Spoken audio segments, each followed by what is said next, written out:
si jediná žena na svete, ktorú nadovšetko milujem. A sľubujem, že ťa milovať celý život aj budem. Jak sa hovorí v dobrom aj zlom, svet patrí nám všetkým. To znamená, že predsa aj nám dvom.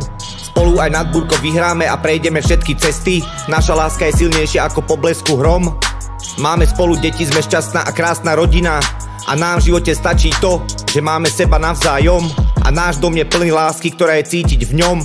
Snažím sa byť najlepším tatkom, ale niekedy mám pocit, že najhorší na svete som. A to hlavne vtedy, keď nie som pre vás tým najlepším príkladom. Ale som šťastný a vďačný Bohu, že bohatstvo doma mám. Teraz už viem, čo to znamená, keď nie som na svete sám. S rodinou a deťmi som sa vrátil k detským hrám a myšlienkami do detstva, k mojim krásnym spomienkam. A ja som bol malý a každý by mal mať obidvoch rodičov, aby nás učili a dobre vychovali. Ja viem, že mi dali všetko, čo mali, ale s otcom sme sa veľmi dobre nepoznali. Keď zomrel, tak som bol ešte veľmi malý.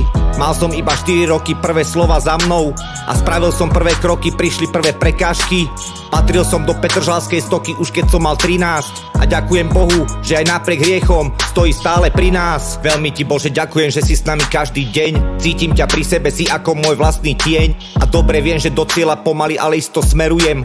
Od druhých si beriem málo, radšej pomôžem a tebe ďakujem. A to najcennejšie musí každý v sebe vo vnútri nájsť. Sú to hodnoty, ktoré si v obchode nikto nekupuje.